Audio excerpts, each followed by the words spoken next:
Siguro ay naranasan mo nang mag-expect at umasa sa isang tao o pangyayari pero ibang-iba sa inasahan mo ang nangyari.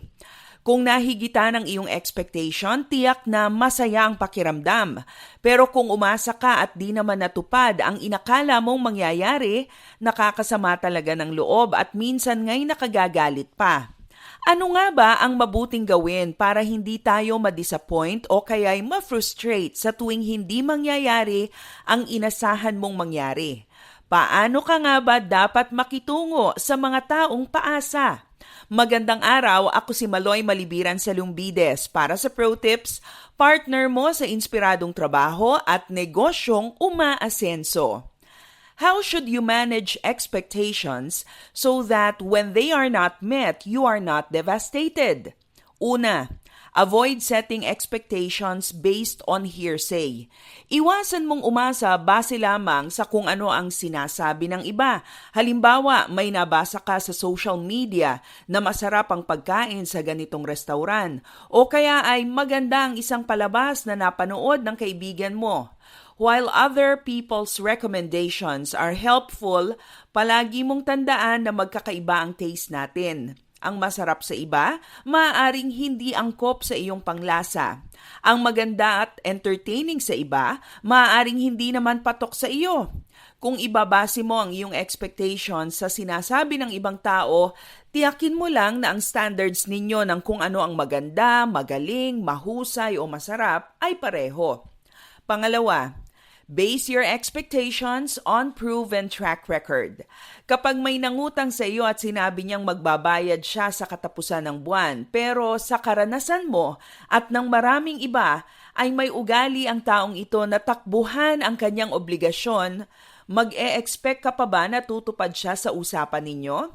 When you deal with someone who has a proven track record of not delivering on time and not finishing his work, asahan mo bang malamang ay ganoon din ang gagawin niya sa iyo?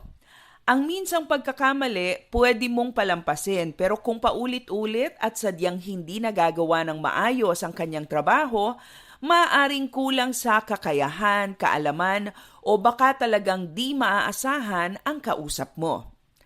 Pangatlo, when a deal is too good to be true, beware. Marami na ang umasa na aasenso ang buhay dahil sa pangako ng mga business opportunities na sinalihan nila. Kaya lang ang pangako ay napako at ang umasa nga na lamang nang maubos na ang kanyang ininvest na pera. Talagang malungkot kapag nangyari ito sa atin. Nakapanghihina at nakapanghihinayang. Pero ilang beses na rin naman tayong napaalalahanan na kapag ang isang negosyo ay nangako ng malalaking kita agad-agad, kailangang maging maingat tayo.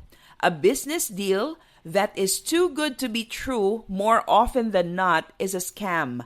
Baka paasa lamang ito sa simula pero sa bandang huli, ikaw ay ngangawa. We need to learn to manage our expectations so that we will not end up angry and frustrated when they are not met. Gumamit tayo ng karunungan at huwag din nating kalimutan ang mga aral ng nakaraan at ng karanasan para matimbang natin ng mabuti kung sino at ano ang marapat nating asahan at pagkatiwalaan. Para sa Pro Tips, ako si Maloy Malibiran sa Lumbides. Be a blessing in the workplace today.